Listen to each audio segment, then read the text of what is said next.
Dios los bendiga, Dios los guarde. Bien, continuamos en el mes como tema, el mes de la gracia de Dios. ¿Cuántos han sido bendecidos con la gracia de Dios? Gloria al Señor por eso. Eso me agrada mucho verlo. Y hemos estado aprendiendo que la gracia de Dios nos hace crecer, nos salva, nos bendice. Y estamos aquí es por su gracia, no porque nosotros queremos, sino que su gracia nos hace estar en este lugar. Y aún a pesar del calor, ¿cómo estará el que tiene la chaqueta puesta? Sí, muy a pesar del calorcito de la hora, sí, es pleno mediodía, el Señor nos fortalece y nos da su gracia. Bueno, hoy vamos a estar hablando acerca de la gracia que edifica la comunidad. Cuando hablamos de eso, nos referimos a la comunidad de fe. Esta iglesia es una comunidad de fe. De manera que no estamos hablando necesariamente de la comunidad de este sector donde estamos. Estamos hablando de esta comunidad como iglesia, ¿verdad? Porque todas las cosas las tenemos en común, ¿verdad? Porque compartimos en este lugar y con esta gran familia compartimos muchas cosas y por eso también somos comunidad. Y vamos a orar para que el Señor sea quien en este tiempo que vamos a compartir, aprendamos algo nuevo de la palabra del Señor, o reforcemos algo que ya sabíamos, o esa palabra también nos transforme. Salgamos de acá diferente. Amantísimo Padre Celestial, venimos ante tu santa y divina presencia, dando muchas gracias porque tenemos la oportunidad de poder ministrar tu palabra, porque podemos, Señor Santo, escuchar tu voz y podemos recibir de ti, Señor, todo lo que tienes preparado para nosotros cada vez que un predicador habla desde este lugar. Pedimos, Señor, que en esta oportunidad tu palabra hable a nuestras vidas y que nosotros comprendamos con claridad el mensaje que está guardado en ella, en tu palabra. No permita, Señor, que nuestras vidas salgan de aquí vacías, sino por el contrario, fortalecidas en ti. Danos, Señor, la fuerza para estar atento a todo el mensaje y permite, Señor, que este tiempo sea de gran bendición. En Cristo Jesús oramos. Amén. Bien, no permita que el calor le venza, ni la hora tampoco, ni el estómago tampoco. Que aguante un poquito, no se deje tentar por esos olores. Es una tentación, ¿verdad? Es un privilegio de estar en esta zona. Que el Señor multiplique y bendiga, pues, para ir para esos lugares. Vamos a buscar en nuestras Biblias en Efesios capítulo 4, a partir de el versículo 7. Vamos a estar leyendo hasta el 16. Efesios, carta a los Efesios en el capítulo 4, desde el versículo 7 hasta el 16. Lo tiene ahí en su Biblia, mire, esta no se apaga nunca. Ya los muchachos están luchando con esos monitores, pero esta no se apaga. Por eso no confíe ni en la del celular, pues confíe en esta. Esta sí es permanente. Usted la abre a la hora que sea y no necesita batería. Ya está en la batería del cielo. Ni Wi-Fi. Wi-Fi, eso es la gracia de Dios. Dice así la palabra de Dios. Leemos todos en Efesios capítulo 4. Pero a cada uno de nosotros fue dada la gracia conforme a la medida del don de Cristo. Préstele atención a cada uno de estos versículos y sobre todo Allí la expresión, la gracia. Por lo cual dice, subiendo a lo alto, llevó cautiva la cautividad y dio dones a los hombres. Y eso de que subió, ¿qué es? Sino que también había descendido primero a las partes más bajas de la tierra. El que descendió es el mismo que también subió por encima de todos los cielos para llenarlo todo. Y él mismo constituyó a unos apóstoles, a otros profetas, a otros evangelistas, a otros pastores y maestros, a fin de perfeccionar a los santos para la obra del ministerio, para la edificación del cuerpo de Cristo.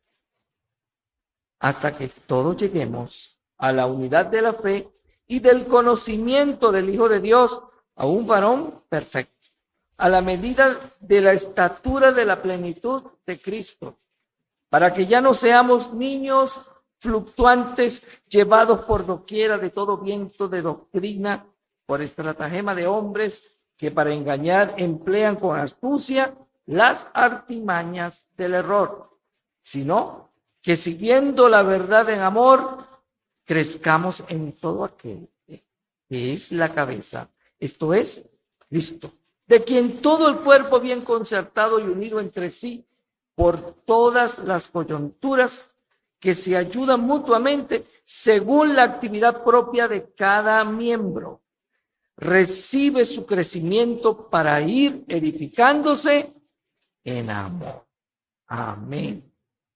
La gloria sea para el Señor.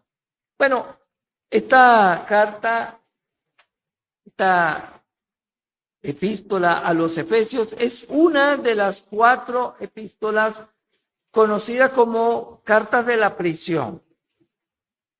Entiendo yo que muchos ya habremos escuchado eso, que son cartas de la prisión.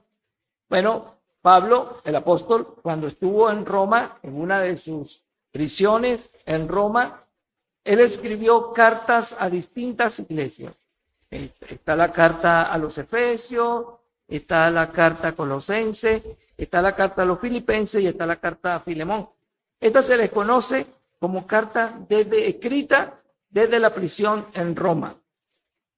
Esta carta en particular es una carta que es una carta doctrinal y es una joya. Es una joya porque tiene mucha doctrina para la iglesia de Dios. De hecho, de las grandes doctrinas que nosotros como iglesia debemos aprender de esta carta, hay mucho que aprender. En esta carta, en los capítulos del 1 al 3, de los 6 capítulos que tiene, del 1 al 3, esta carta, como ustedes lo están leyendo allí, ella se enfoca en la posición del creyente, la posición en Cristo. Estamos sentados con Cristo, ¿dónde? En los lugares celestiales. O sea que nosotros tenemos nuestra posición con Cristo, es estar en los lugares celestiales. Nosotros somos llamados hijos de Dios. Esa es una posición de todo creyente. Los capítulos 1 al 3 también describen el plan de Dios, la redención a través de Cristo. Es decir, somos comprados por Cristo. Y la inclusión de los gentiles, hablando de todos aquellos que no son judíos, y la iglesia como el cuerpo de Cristo. Inicialmente, recordemos que el evangelio era judío, pero en el pasar de los días, con el llamamiento del apóstol Pablo, el evangelio tomó otra forma hacia el mundo no judío. Y ese evangelio que el apóstol Pablo predicó hacia el mundo no judío, es el evangelio que nos ha llegado a nosotros. Y nosotros, desde el punto de vista bíblico, también somos gentiles, pero somos hijos de Dios. Somos ese pueblo escogido por Dios también. Ese Israel espiritual desde un punto de vista teológico. De los capítulos 4 al 6, esto pasa de un punto de vista a otro. Los capítulos 1 al 3 es lo que Dios ha hecho, pero los capítulos 4 al 6 de esta carta es lo que todo todos nosotros los creyentes debemos hacer. Ese es el propósito de estos 3 capítulos, 4, 5 y 6. Este es, por así decirlo, la transición correcta, o sea, la correcta comprensión de la doctrina, capítulos 1 al 3, hasta cómo se debe vivir como creyente, capítulos 4 al 6. O sea, ese es fundamentalmente el contenido del libro, de la carta. Esta carta tiene como propósito consolidar y profundizar la comprensión de los creyentes sobre el plan eterno de Dios para la iglesia. Dios tiene un plan para cada iglesia local, pero ese plan es un plan único para la iglesia universal de Jesucristo. Hay un gran plan. El propósito de Dios es que el evangelio sea predicado por todo el mundo y la iglesia también prepare ese gran motor de la evangelización mundial, pero la iglesia se prepare para la venida de Cristo. Hay un gran plan. El fin de todas las cosas no es lo que los hombres planifican en este mundo. En este mundo, ¿qué tenemos ahora? Mateo 24.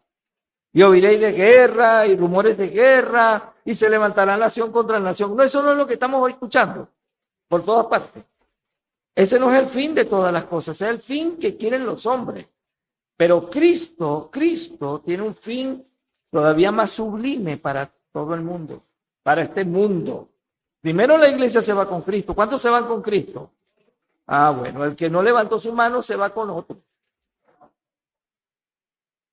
El objetivo de esta carta central es exponer la obra de Cristo para unir, en el caso bíblico de aquel tiempo, unir judíos y gentiles en un solo cuerpo, la iglesia, y exhortar a la congregación a vivir de una manera que refleje esa unidad. ¿Cómo se interpreta eso hoy día? Mire cómo se lo coloqué allí. El objetivo de esta carta es exponer la obra de Cristo para unir en un solo cuerpo a la iglesia y exhortar, mira cómo lo coloqué, nuestra congregación a vivir de una manera que refleje la unidad y la santidad divina. Nuestra congregación, para no verlo tan distante, no, eso es con los judíos y los gentiles, no, es con nosotros también.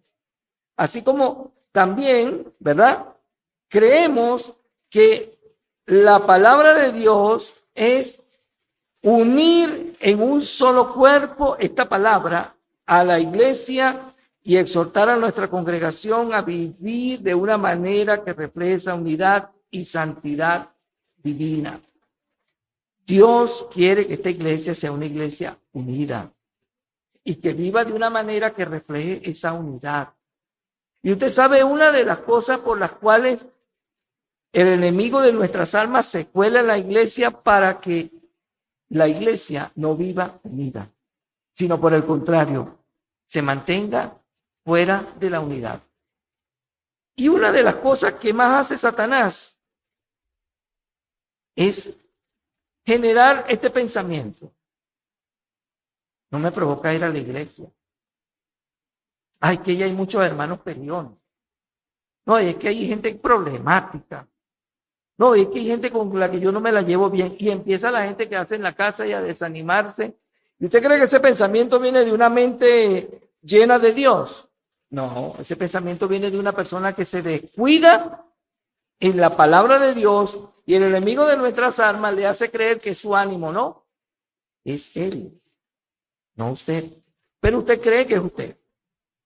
Y se mete y le trae pensamiento y le llena la cabeza de pensamiento para desanimarnos. Y lo logra, claro. Pero si usted está en Cristo, esos pensamientos usted dice, mira, tú sabes cómo es la cosa, diablito, no me vas a convencer. Porque puede haber lo que sea, pero el Señor me ha mandado a amar a mi hermano, no importa cómo sea. El problema no es él, el problema soy yo que no sé amar. Ese es el gran problema. Y yo tengo que aprender a amar. El problema no es mi hermano, el problema soy yo que no lo sé tolerar, no lo sé soportar, no lo sé sobrellevar. El problema después será del hermano que no me acepta mi amor. Es que no me gustan los hermanos y las hermanas tan melosos. Bueno, ese es un problema de ese hermano, pero usted sea amoroso en el Señor, ¿verdad? Bueno, la enseñanza de hoy, la predicación de hoy la vamos a dividir en 3 partes. La primera, De los versículos 7 al 10 vamos a estar hablando de los dones dados por la gracia de Dios, los versículos 11 al 12 la edificación del cuerpo de Cristo y los versículos 13 al 16 la unidad y la madurez. Ahí vamos a dividir nuestro mensaje de esta mañana o de esta tarde ya. Comenzando por los dones dados por la gracia, dice el versículo 7, pero a cada uno de nosotros fue dada la gracia. Preste atención a esto que hace ratito le dije, preste atención a este versículo. Pero a cada uno de nosotros fue dada la gracia. A lo que le gusta rayar Biblia, a mí no, yo nunca he podido rayar una Biblia. ¿Usted puede creer eso? Nunca.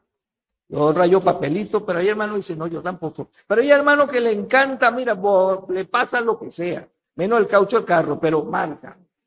Y entonces, bueno, marque ahí la gracia que fue dada. Pero a cada uno de nosotros fue dada la gracia, conforme a la medida del don de Cristo. Mire, ahí está subrayado, fíjense. A cada uno de nosotros. ¿Quién es cada uno de nosotros? Alguno dice él. No, usted. Dígase a sí mismo, usted. Mire, póngase la manito. ¿Cuántos tienen los dos brazos? ¿Cuántos tienen uno solo? Bueno, el que tenga uno solo, póngase uno solo, pues ahí. Es a usted, es con usted. ¿Ok? Hay alguna esposa que le dice que la esposa es contigo. No, contigo también, la del bracito, la del codo. ¿Ok? ¿Verdad, André Eloy? Ah. Y Liana dice, yo. Mire, cada uno de nosotros le fue dada la gracia conforme a la medida del don de Cristo. Es decir, que a usted y a mí y a su pareja y a sus hijos y a todos aquellos que han creído en Cristo, Dios le dio la gracia. Si no, usted no ha recibido la gracia, usted no es de Cristo. Voy empezando cortando por ahí. Si alguno dice, yo no he sentido esa gracia, tiene dos salidas. Revise su conversión o hay un problema ahí. Vamos a hablar con el neurólogo que está aquí. ¿Dónde está tu esposo? Allá, Daniela. Vamos a tener que enviárselo a Pablo para que lo revise en la consulta. Hay un problema aquí neurológico porque si usted es de Cristo, usted tiene la gracia con usted. Pero si usted no es de Cristo, usted necesita la gracia de Dios. O sea que cada uno de nosotros nos fue dada la gracia. En la medida de los dones, del don que Cristo recibió. Y mire cómo se lo aclaro ahí en la próxima lámina. Se lo sesgué de esa manera. A cada uno le fue dada la gracia. ¿A qué medida? A la medida del don de Cristo. Ya vamos a ver qué es eso. ¿Cómo se come eso? Pero a cada uno, sí, hermano, hermana, sí, a usted. Es con usted, sí. Algo así como para decirle, Mireya, dile a Juan Carlos, chico, despiértate, deja la botezadera. Así, algo así. Algo así. Sí, despiértate. Mire, Pablo en esta parte pasa de hablar de la unidad. Los primeros 6 versículos de este capítulo hablan de la unidad. Ahora él habla de la diversidad, es decir, cada uno de nosotros. Entonces, aunque nosotros como grupo somos uno solo, también somos independientes. Por ejemplo, los esposos no son uno solo. Para la hora de pagar, no paga tú tu cosa. ¿Ah? No. Dice que los esposos son uno solo, ¿verdad? ¿Verdad que sí? Pero a la vez son dos. La salvación no es salvación cósmica. Cree el papá y se salva todo el mundo. No. Yo cuando era muchachito, pues yo no creía que yo nací así. O sea, cuando yo era niño, mi mamá era una mujer, bueno, pues, la mujer de Dios. Y yo creía que como ella iba a la iglesia, ya yo era salvo. Yo decía, y un día un predicador dijo, Dios no tiene nieto. Yo decía, ¿qué es eso? Dios no tiene nieto. ¿Cómo que Dios no tiene nieto? No, que porque su mamá o su papá sean mis hijos, los hijos de ellos, yo los voy a salvar. No, así no es la Biblia. Cada uno de nosotros es responsable. Y ahí yo entendí, caramba, yo creo que no me puedo seguir haciendo el loco. Pero bueno, me costó un poquito hasta que Dios me sacó de esas loqueras. Entonces, Pablo pasa de la unidad a la diversidad. Es decir, aunque todos son uno, cada creyente recibe una porción de gracia. Es decir, ahora un don específico. Y está distribuido por Cristo. Es decir, ¿cómo es eso? Hermano, yo no sé cuál don es ese. Pablo, te voy a mandar un montón de gente para tu consulta. Mire,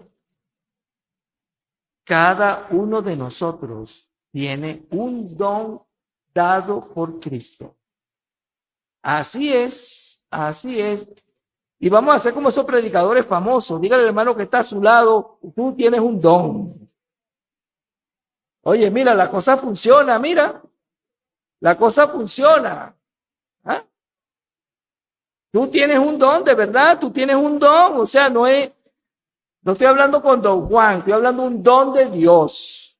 Cuidado ahí los tipos ahí, mucho cuidado. Dice el versículo 8,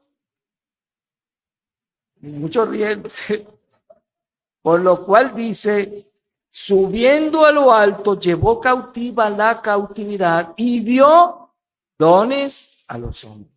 Es decir, cada uno de nosotros tiene un don. Como mínimo tiene un don. Pero ¿cuál es el don mío? Bueno, el don de la flojera no es. Lo que sí está seguro es que Dios le ha dado un don y usted debe orar para que el Señor se lo haga ver. ¿Y cómo lo sé? Muy sencillo. Usted viene a la iglesia y alguien le dice, hermano, usted me puede ayudar a abrir y cerrar esa puerta cada domingo. Y usted dice, ay no, pero es que a mí no me gusta, yo no soy portero, ya está listo, perdió la oportunidad. Hermanito, ¿usted me puede ayudar con esta cesta para allá arriba? Ay, pero usted sabe que a mí me duele la rodilla. Ok, otra oportunidad perdida. Bendiciones que se pierden.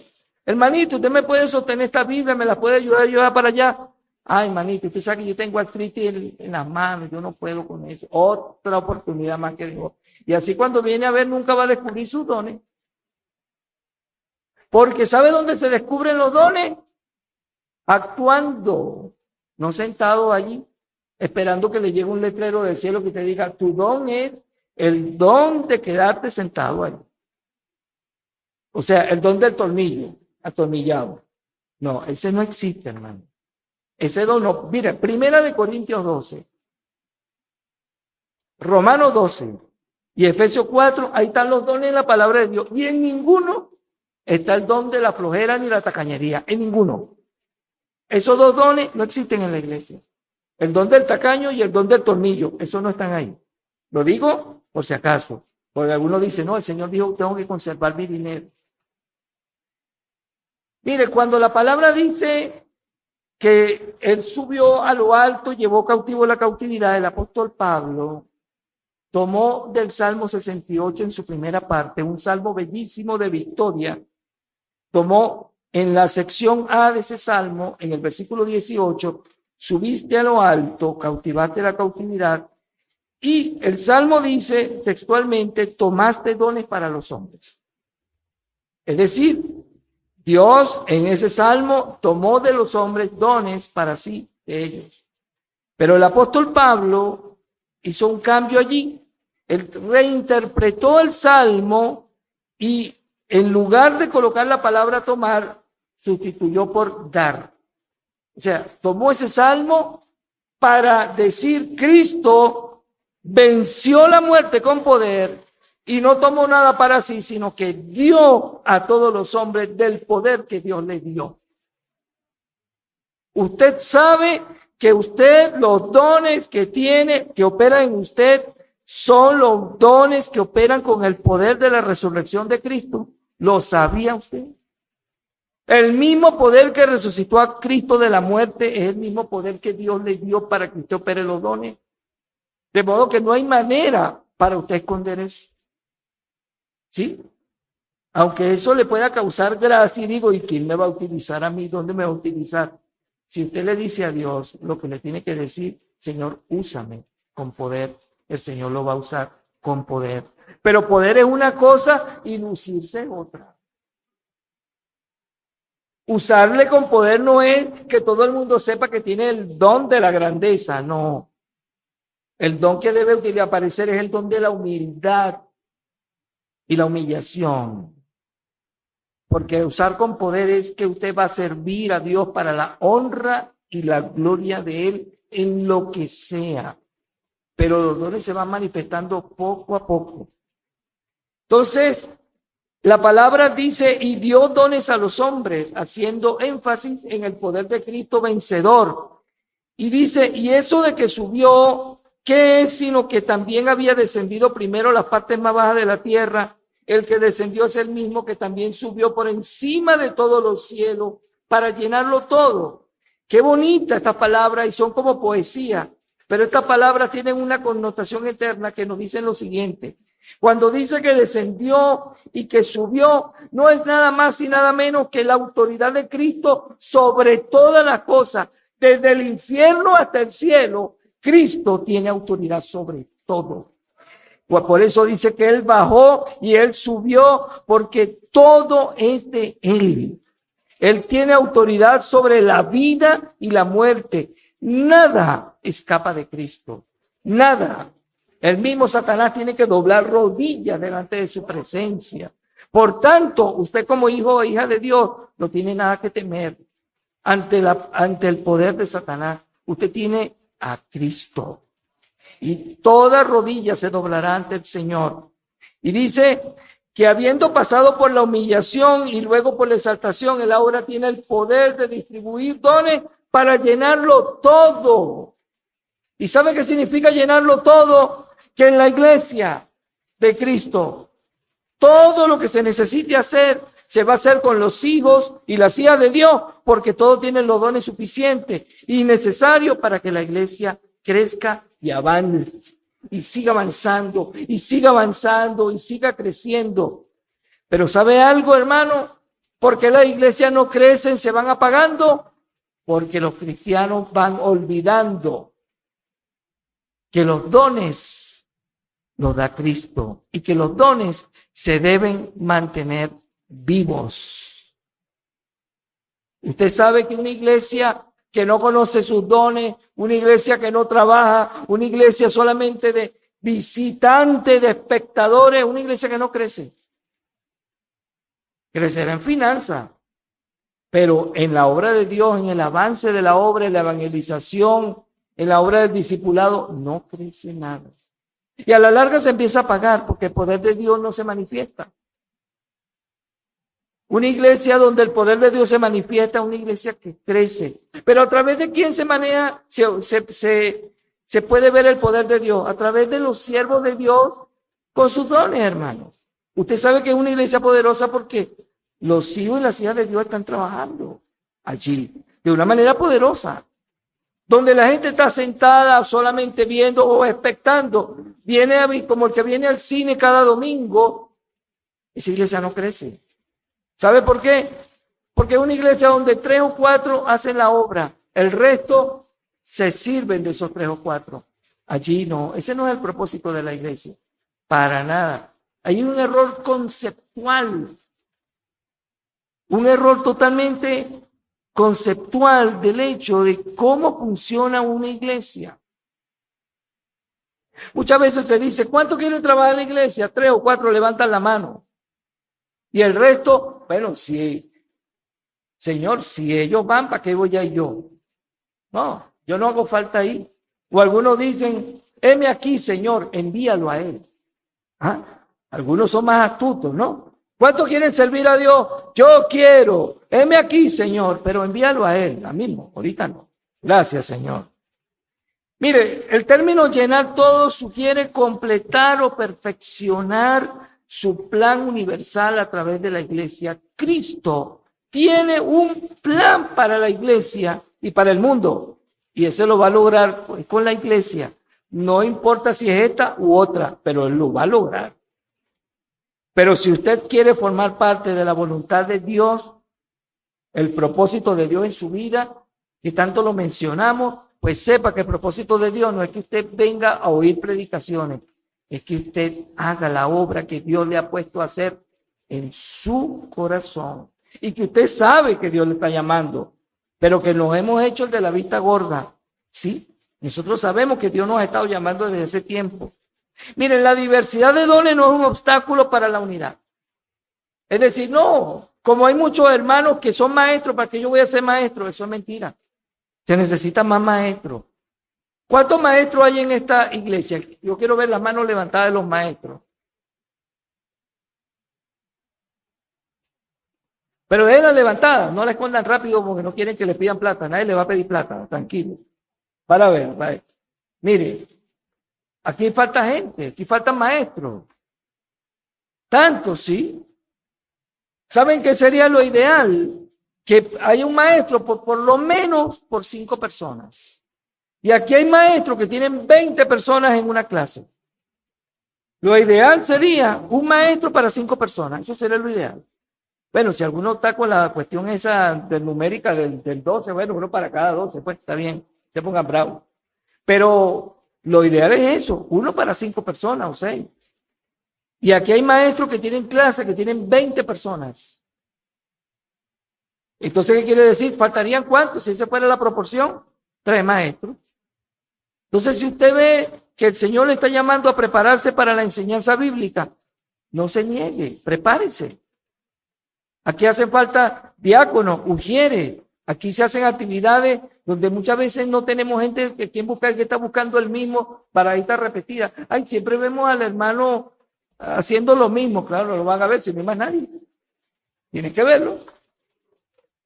Pero cuando llamamos hermano, ¿tú puedes venir? No, tú sabes que yo estoy arreglando los motores del avión de la NASA. Tú sabes, yo no puedo. Mire, hermano, usted póngase a la disposición de los líderes de la iglesia y siempre usted va a ser tomado en cuenta. Mire, todos en la iglesia, hermano, tienen un rol ya asignado por Cristo. Todos, absolutamente todos, inclusive los hermanos que no me están haciendo caso ahorita. Como diciendo, eso no es conmigo, eso es contigo, Javier, eso no es conmigo. Sí, usted, hermano, usted que volteó para allá, sí, porque va a llover. Todos tenemos un rol en la iglesia. No un rollo, un rol. Y ese rol, hermano, cuando usted le pidan, participe. Póngase la orden. Heme aquí, Señor. Porque así obra Dios. Hay que no me han llamado. Cuando lo llamen, diga, heme aquí, sí, para que soy bueno. Claro que sí. Dios nos está llamando. No seamos simplemente, como dice al final, espectadores para ver cómo lo hace. Déjame ver si me convence. Déjame ver si me convence quién. Ya el Espíritu Santo colocó en tu vida la gracia de Dios. Ahora tienes que ponerla por obra. Dice versículo 11, esta es la parte que más le gusta mucho. Ay, me salvé. Ya eso es para algunos. Y constituyó a unos apóstoles, a unos, a otros profetas, a otros evangelistas, a otros pastores y maestros. O sea, ya por lo menos ahí me salvé. Eso fueron a unos.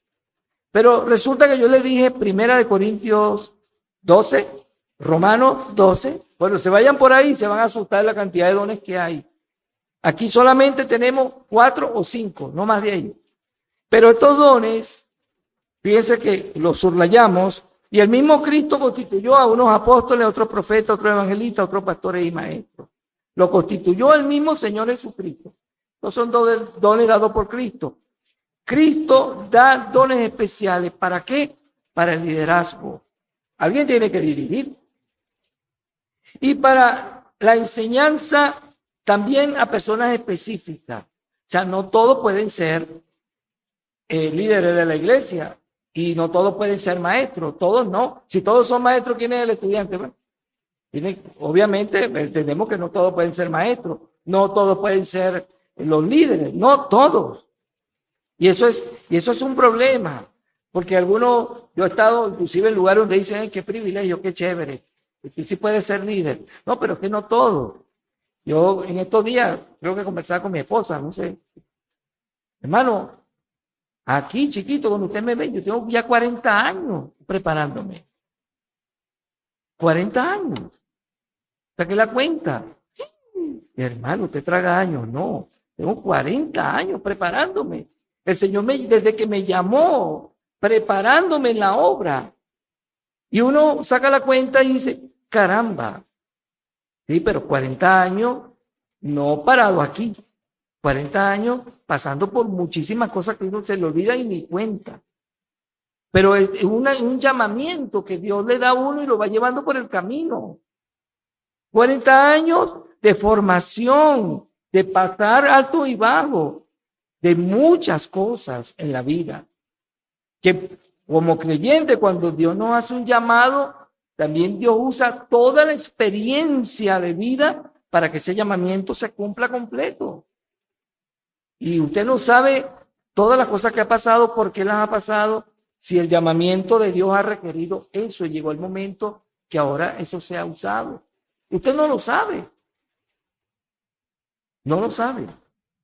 Y Dios comienza a usarle de una manera maravillosa. Estos dones que se llaman ministeriales, los tienen aquellos que ya Dios ha escogido para el liderazgo de la iglesia. Mire, usted no sabe si la persona que vendrá después de mí como pastor está aquí sentada. Y usted piensa, ¿quién será? ¿Quién será? Nadie lo sabe. Ni el que será lo sabe. Pero Dios sí sabe. Y cuando venga ese momento, ese llamamiento se activa. Pero ya Dios le está preparando desde ahora. Preparándole a él y a su familia. Ya desde ahorita. Sin que lo sepa. Porque no tiene que saberlo. Y le voy a decir más, quien lo anhela no es. Solamente como comentario, quien anhela ser pastor no lo es. Sino quien ni siquiera le pasa por la mente. Porque así obra el poder de Dios. También inclusive quien anhela ser maestro tampoco lo es. Lo es aquel o aquella que lo que tiene es un deseo por formarse, por aprender, por conocer, una inquietud por saber de la palabra, no por que lo vean o la vean enseñando, no, por aprender. ¿Y usted sabe quién es evangelista? Aquel que no aguanta en su corazón ver gente sin conocer de Dios. Ese evangelista, que su deseo es hablar todo el tiempo la palabra, que parece una ametralladora con la palabra, ese evangelista. Y así Dios va preparando su iglesia, poco a poco. ¿Y quiénes llegan a ser diáconos mañana? Aquel que dice, hermano, para lo que me necesita aquí estoy. Dígame a la hora que sea, yo estoy aquí. Aquellos son vistos como diáconos. El Señor sabe a quién va llamando poco a poco a su obra. Es cuestión del corazón, en la medida que se disponga. Apóstoles y profetas a menudo se asocian con el fundamento de la iglesia, pero todos apóstoles que están aquí no son los apóstoles modernos, para que lo sepan. Ese es un título que mucha gente se pone, pero eso no es lo bíblico, hermano. Al día de hoy no hay apóstoles como tal. Los apóstoles fueron testigos presenciales de Cristo. Y Pablo tuvo un apostolado porque tuvo un llamamiento especial. Pero ninguno de esos otros que se llaman apóstoles son tales. Son nombres, son rangos, son piramidales. Para hacerse grandes sobre los demás. Pero eso no es lo bíblico. Lo bíblico es que en la iglesia todos somos igualitos. Lo que tenemos es responsabilidades diferentes. Cristo no tiene mejores ni peores. Para Cristo todos somos iguales. Todos, hermano.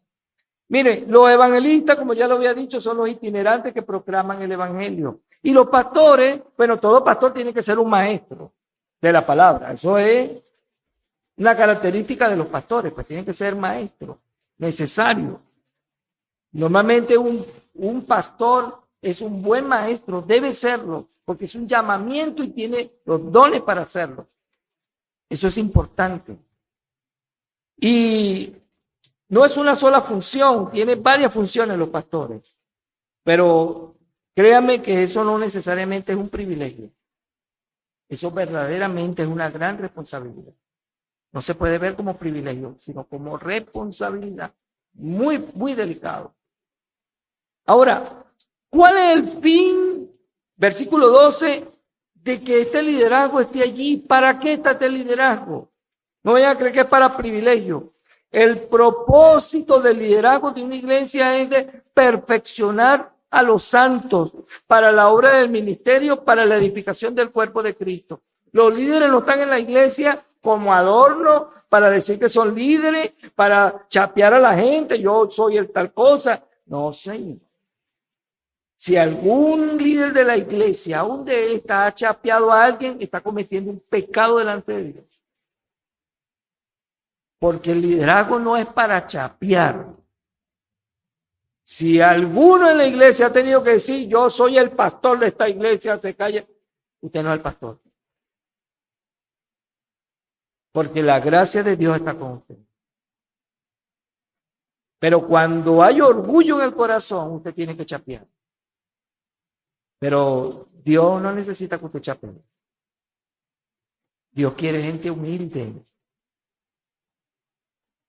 La gracia de Dios cuando está en usted, usted no necesita chapear a nadie. Porque está con usted, hermano. ¿Cuál es el fin del liderazgo? El fin del liderazgo es perfeccionar la iglesia. ¿Cómo la va a perfeccionar? ¿Cómo la va a edificar? Ahí está subrayado. La obra del ministerio para la edificación del cuerpo de Cristo. Eso no es un lugar privilegiado para nadie. Mire, hermano, la labor de un pastor es edificar su iglesia. La labor de los diáconos es edificar la iglesia. La labor de los maestros es edificar la iglesia. La labor de los líderes de la iglesia no es echarse aire y sentirse privilegiado. Cuando un líder de una iglesia no está edificando la iglesia, está pecando contra Dios. La labor de los líderes de la iglesia es edificar el cuerpo de Cristo. Es trabajar para la obra. Es servir a todos los hermanos. No que les sirvan. No tener lugares privilegiados. Eso no quiere decir que usted no honre a los líderes que le están guiando, pero debe honrar a los buenos líderes. No debe honrar a aquellos que piden, bueno, me respetas porque yo soy el pastorcito. No, hermano, eso no es así. Cristo no nos ha llamado a nosotros a pisar a nadie, sino a ser responsables en la obra edificando la iglesia. Ahora, el propósito de los líderes es perfeccionar, como dice la palabra griega catartismón. Catartismón es equipar y preparar a los santos, a todos los creyentes, a todos. El trabajo mío es edificar a toda la iglesia. Ese es mi trabajo. Por eso ustedes me ven aquí. Algunos dirán fastidiándolo, pero mi trabajo es edificarlos con la palabra, con la sana doctrina, con la sana enseñanza, con la palabra de Dios. No echarle cuento para que todos salgan de aquí contentos. ¿Y para qué? Para que los santos hagan la obra del ministerio, sirvan.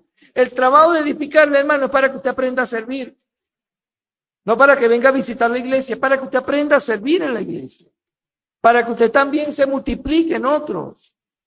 No es para que usted venga a oír la palabra y se va contento porque se llenó de Biblia. No, eso es un error. Ese es justamente un enfoque equivocado. Enfoque equivocado del liderazgo. Recibir una responsabilidad y quedarse tranquilo. Yo soy fulano de tal. Error de la iglesia es venir a ser espectador y no dejarse formar para servir. Dos enfoques totalmente equivocados. totalmente equivocados. Los líderes que son líderes y no sirven y no adiestran y capacitan la iglesia, y el otro enfoque equivocado, los que vienen a la iglesia y no se dejan ministrar ni formar para servir. Dos enfoques totalmente equivocados, ambos son pecaminosos, pero Cristo tiene misericordia y lo corrige, y lo estamos corrigiendo hoy. Si usted es líder de esta iglesia y usted no está trabajando para perfeccionar a los santos, corrija eso. Y si usted no está sirviendo, sino solamente es espectador, corrija que usted va a servir a Cristo. Usted déjese formar. Haga un compromiso con Dios y diga, no, yo voy a servir a mi Señor. ¿Por qué? Para que nosotros, la función de todos los hermanos que integramos esta comunidad, hagamos la obra del ministerio. Todos estamos llamados a hacer la obra, todos. Yo de verdad alabo mucho a este jovencito Ian, pero no es para que te pongas grandote, es simplemente porque veo que este joven está dispuesto, y a los jóvenes de esta iglesia también. Yo de verdad los felicito, porque ya desde jovencitos aman el servir a Cristo. Qué bonito es cuando la juventud, desde jovencito, ya están sirviendo a Dios y aman el trabajo de Dios. Dios bendiga a los jóvenes de esta iglesia. ¿Cuántos dicen amén? Bueno, también no se ponga celoso, los más mayorcitos, pues también. Que Dios los bendiga y los guarde. Que Dios los bendiga a todos. ¿Ah? Mire, la meta final es el crecimiento y la madurez de la iglesia de Cristo. Esa es la meta de los líderes y los seguidores. La madurez de la iglesia de Cristo. Una iglesia inmadura es una iglesia donde los líderes están allí, pero ellos son los que quieren servir. No, tú no sirves para esto, porque todavía no eres líder. Yo he escuchado esas barbaridades. ¿Cómo es la cosa? Tú no sirves para esto. ¿Cómo que no? Todos en la obra servimos, hermano. Todos. ¿Quiénes somos nosotros para decir que fulano no está preparado? ¿Se acuerdan de Samuel, el profeta? ¿Se acuerdan? Cuando Samuel estaba viendo los hijos de Elí. ¿Se acuerdan? De Isaí. ¿Se acuerdan? ¿Qué quería él ver? Los muchachos más hermosos de la casa de Isaí. ¿Y qué le dijo el Señor por el Espíritu Santo? No te equivoques, Samuel, que tú estás viendo lo que tus ojos ven. Pero no es lo de afuera. Tienes que ver lo de que está aquí adentro. Los ojos nos engañan. De manera que nadie está autorizado para despreciar a nadie. Aquí todos servimos, hermano, para la gloria de Dios en ese sentido. Todos, hermanos. Porque la idea es que todos crezcamos y maduremos y la iglesia siga funcionando. La función del liderazgo entonces es capacitación. Los líderes estamos aquí para capacitar. Ese es nuestro trabajo, capacitar. Pero si usted como líder no está capacitando, revísese. Usted no está aquí para ser servido, usted está aquí para capacitar. Está aquí para formar y para que haya nuevas generaciones detrás de usted. Y esas nuevas generaciones sigan adelante con la obra. Usted no es eterno. Usted está para servir a Cristo. Entonces, equipar a los miembros para que ejerzan sus propios dones, asegurando que el crecimiento de la iglesia sea una responsabilidad compartida. ¿Y para qué? Para que todos lleguemos a la unidad de la fe, del conocimiento del Hijo de Dios, a un varón perfecto, a la medida de la estatura y la plenitud de Cristo. ¿Para qué? Para que todos lleguemos a esa unidad. Seamos un varón perfecto a la medida de la plenitud de Cristo. 3 objetivos importantes. La obra de edificación requiere unidad, conocimiento de Dios, entender que debemos madurar y entender que debemos alcanzar la estatura de Cristo. La unidad de la fe y el conocimiento no es una unidad relacional nada más, sino también Acuerdo en verdades esenciales. Y aquí quiero detenerme un instante nada más. Hermano, no puede ser que usted tiene una doctrina en esta iglesia y usted esté oyendo doctrina de otras iglesias. Aquí quiero ser responsable como pastor. Si usted se congrega acá, ¿dónde se congrega usted? Dígamelo, porque yo no a veces creo que oigo en otra iglesia. Y si usted es de otra iglesia, usted tiene que obedecer la voz de ese pastor. Te lo repito, no lo entendió bien, lo vuelvo a repetir. Usted tiene un pastor, usted nos visita y usted es de otra iglesia, bienvenido. ¿Cuál es la voz que usted debe obedecer? La de su pastor. La doctrina de quién debe escuchar, la de su pastor. Pero si usted se hace miembro de esta iglesia, ¿la voz de quién debe escuchar? La de su pastor. Se quedaron callados. Se lo repito, ¿me lo puedo decir en inglés?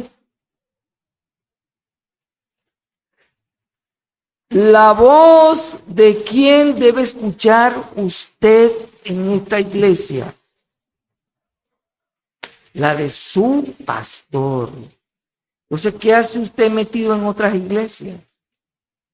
¿Cuándo, pastor? Usted no me ha visto caminando. No, apaga el internet para que tú veas. Usted tiene que seguir una sola doctrina.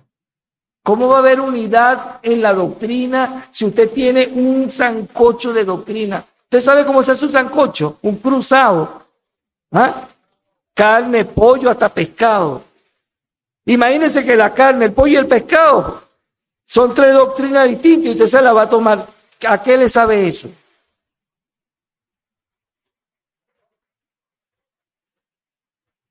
¿Cómo crece? Imagínense un muchachito que está en el adolescente y tiene el papá y dos tíos que le dan consejos. ¿Qué sale ahí? O tiene una mamá, una abuela y una tía y cada una da un consejo. ¿Qué puede salir ahí? Dígame usted, pues. Confusión, como dicen los hermanos. Aquí hay muchos hermanos confundidos con la fe. Y aquí hay una doctrina. Y en estos días oí una persona que me dijo que no, de esta iglesia, que me dijo que no hay problema con la fe católica. Son nuestros hermanos. Hermanito, así chiquitico. Yo cuando he predicado eso aquí. Y aquí cuando lo predicó el pastor Ney, yo nunca escuché eso. Hermano, usted debe seguir la doctrina de su iglesia. Debe oír la doctrina de su pastor, la doctrina que predican los que están en este púlpito. Este púlpito permanentemente se está revisando qué es lo que se está predicando aquí. Para que no salgan para nuestros oídos cosas que no son de la fe, de esta iglesia, de Jesucristo, de la doctrina que se predica aquí. Entonces, por eso me quería detener, hermano, y yo no estoy diciendo el pastor prohibió, yo no estoy diciendo eso. Yo estoy diciendo, usted debe seguir la doctrina de su iglesia y no debe aceptar dentro de su iglesia doctrinas que no vienen de aquí. Porque muchos de ustedes no tienen la capacidad para discernir dónde está la herejía, la mentira, en muchos mensajes que ahorita se cuelan, facilito. Y que a mí me llegan y cuando yo lo oigo, ¿y quién oyó esto? Eso lo pusieron por el grupo de tal. Y eso lo prohibieron. No, tranquilo, como si nada, tranquilo. Hermano, hermana, responsable de los grupos. Si usted recibe una herejía por ese grupo y no refuta eso, yo le hago responsable del grupo de personas que están recibiendo eso y usted a sabiendas no es capaz de decir, no escribe eso por aquí, que eso es una herejía. Nuestra iglesia no profesa determinadas doctrinas. Y lo digo con propiedad y le hago responsable a usted de eso. Eso sí lo estoy diciendo.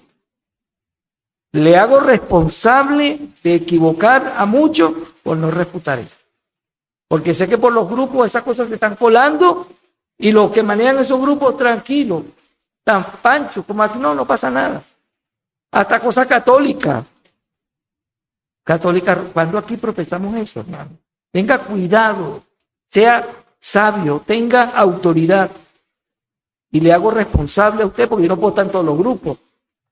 Tampoco puedo andar regañando a la gente, pero por favor, tenga un poco de sindérese y un poquito de cabeza y arregle esas cosas. ¿No creen ustedes? ¿No decimos amén? Ah, bueno. Entonces, ¿qué es la madurez espiritual? No es infantilismo espiritual. Infantilismo espiritual es eso, que cualquier doctrina nos gusta. No, hermano, usted tiene su doctrina. Y si usted en una doctrina tiene una duda, ¿a quién le van a preguntar? Pregúntele a su pastor. Pastor, ¿usted cree que Jesucristo es criatura de Dios o hijo de Dios? A ver, ¿qué creen ustedes? ¿Quién dijo criatura? Ah, bueno. Eso es lo que creemos aquí, que Jesucristo es hijo de Dios. Pero por ahí hay doctrinas que dicen que Jesucristo es una criatura de Dios. Y lo dicen tranquilo y la gente pasa tranquilo. Pero eso es una herejía. Por decir una tontería, ¿no? De tantas. Entonces, la medida de la estatura de la plenitud de Cristo es, hermano, el estándar final de madurez, que eso es lo que se espera. ¿Qué se espera de la iglesia? Que todo el mundo sea maduro espiritual. Eso es lo que se espera. No infantiles en la fe, maduros espiritual. Eso es lo que se espera. Y dice el versículo 14, para que ya no seamos niños llevados por doquiera de todo viento de doctrina, por estratagema de hombres que para engañar emplean astucia, artimaña del error. Mire, donde la iglesia se descuida, se cuela el error. Y si en este púlpito no estamos pendientes de eso, el error se cuela en todas partes. Y si usted no tiene conocimiento doctrinal severo, se cuela la herejía, se cuela la heterodoxia, se cuela la mentira, y usted ni se da cuenta. Y usted me pregunta, ¿y qué es de herejía, heterodoxia, pastor, y qué es un error? Bueno, eso lo enseñaremos aquí en la iglesia. Pero eso se cuela, y usted no se da ni cuenta, no sabe diferenciar la doctrina correcta, la sana enseñanza, de la herejía, de la heterodoxia y del error. Y eso está, mi hermano. Y como la iglesia no lo detecta, los muy vivos se cuelan por ahí. Es más, hasta cantamos cosas. Este grupo sabe que yo vivo en eso. Cantamos cosas que ni sabemos que son mentiras, que no son ni bíblicas. Porque los artistas de ellos están pero no para adorar a Dios. Dice el versículo 15, sino que siguiendo la verdad en amor, crezcamos en todo aquel que es la cabeza, esto es Cristo, y en quien todo el cuerpo bien concertado y unido entre sí por todas las coyunturas que se ayudan mutuamente según la actividad propia de cada miembro, recibe su crecimiento para ir edificándose en amor. Hermano,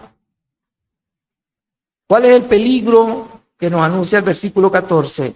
El ser niños fluctuantes que nos llevan por todos lados, que somos engañados por falsas enseñanzas, por cualquier viento de doctrina, y eso no nos hace maduros.